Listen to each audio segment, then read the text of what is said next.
Daniel Simonet, bonjour. Vikash Dorasso, bonjour à vous. Bonjour.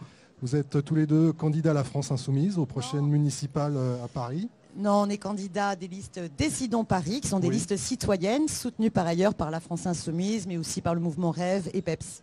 Décidons Paris. Ok. Alors, vous êtes au Salon des entrepreneurs aujourd'hui. Vous allez à la rencontre de porteurs de projets, de gens qui sont déjà dans l'entreprise, qui la développent.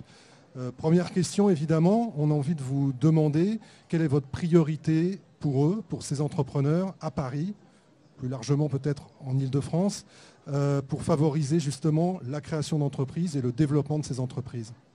Il y a une mesure qui me tient à cœur, c'est le fonds de solidarité qu'on voudrait créer pour soutenir les petits commerçants, notamment les commerçants aussi locaux, l'artisanat local, notamment dans les quartiers populaires. Moi, je suis dans le 18e arrondissement, j'ai envie d'encourager toutes les bonnes pratiques, tout ce qui fait, qui recrée du lien localement, en utilisant notamment ce qui n'est pas très loin, la ceinture parisienne. Je pense par exemple à un magasin de vêtements qui s'appelle Isakin dans le 18e arrondissement, qui fait du local avec des matériaux locaux et qui fait quelque chose qui est vertueux évidemment en payant bien ses ouvriers, ses employés et en permettant aussi aux gens autour d'être récompensés. Et je pense aussi à la laiterie qui fait du local, qui va chercher du lait en Seine-Maritime, qui fait des bons produits laitiers, qui ouvre par exemple à 15h, qui ferme le dimanche, qui paye bien ses employés et qui fait des bons produits.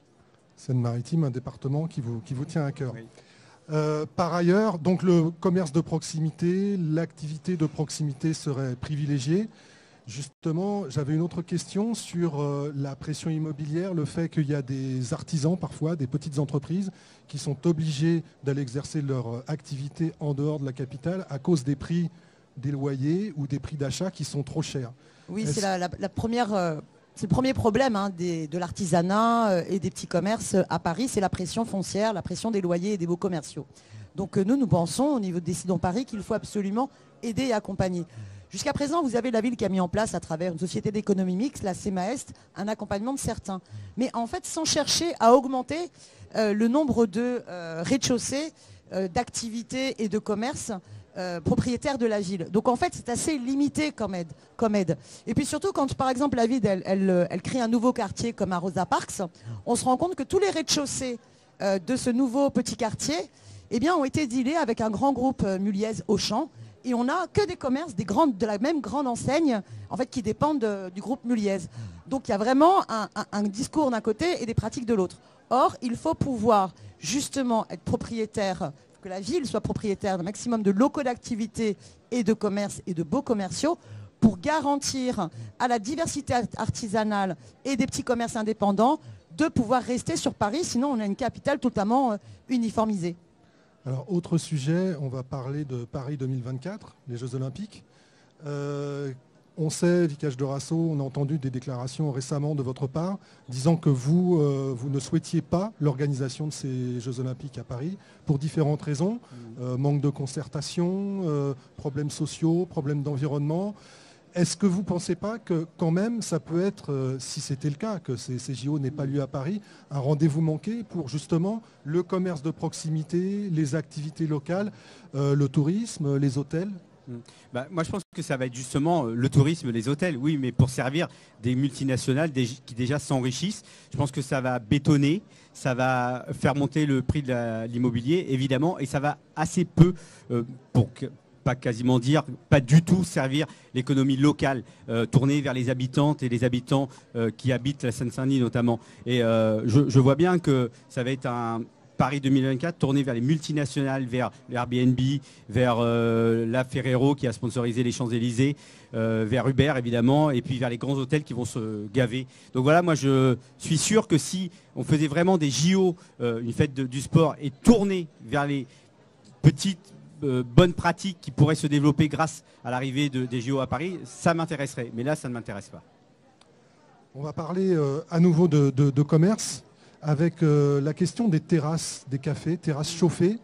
Rennes a récemment décidé de fermer ces terrasses. C'est quelque chose qui est très très développé dans la capitale.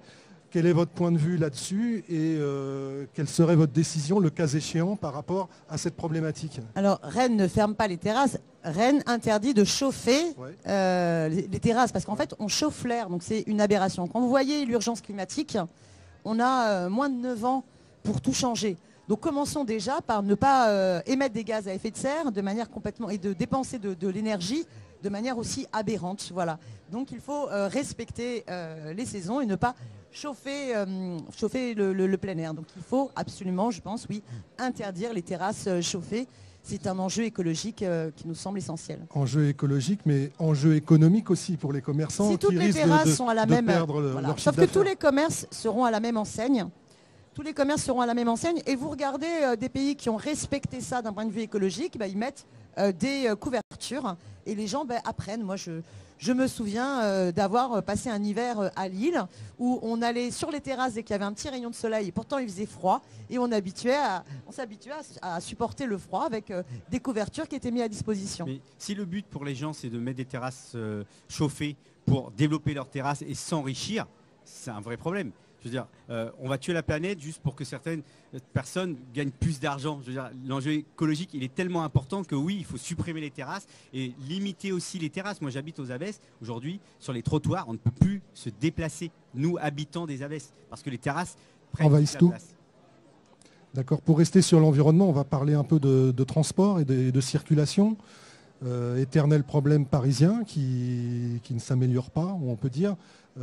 Quelles seraient vos mesures en la matière, sachant que la circulation qui fonctionne mal, c'est un handicap, notamment pour les artisans, les TPE, les gens qui doivent se déplacer en voiture, qui n'ont pas le choix. Qu'est-ce que vous souhaitez faire en matière de circulation?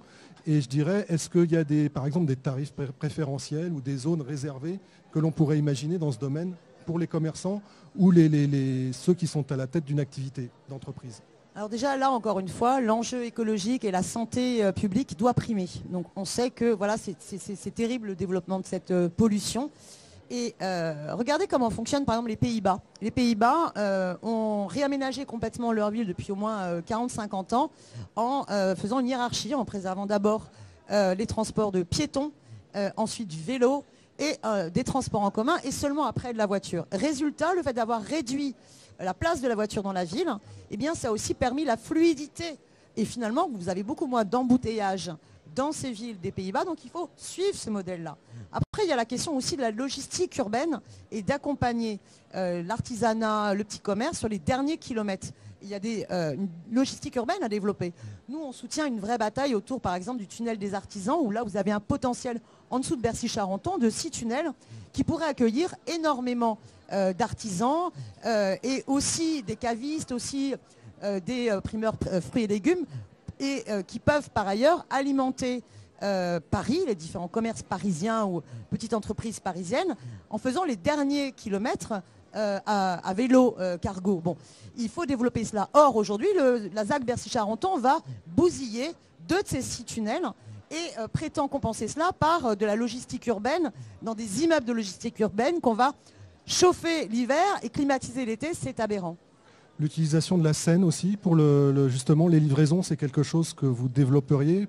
Alors ça dépasse la responsabilité parisienne, c'est pas seulement Paris qui décide, mais quand même, est-ce que c'est quelque chose que vous metteriez en avant?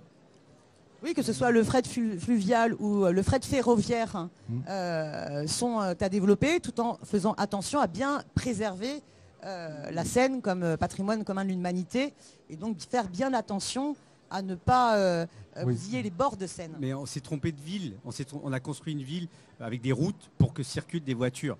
Alors qu'en fait, on a oublié qu'il y avait des gens qui habitaient là. On devrait tous être à vélo aujourd'hui, être à pied. Donc il faut très vite aller vers le moins possible de voitures individuelles pour que, évidemment, les pompiers, les policiers, les taxis puissent circuler et aussi les livreurs. Mais il faut savoir que la catastrophe écologique est là, en face de nous. Et qu'est-ce qu'on veut faire? Soit on l'affronte et on change de mode de vie et de mode de consommation, soit on va dans le mur. Je vous remercie tous les deux et bonne suite de visite sur le Salon des entrepreneurs. Merci beaucoup. Merci à vous. À bientôt.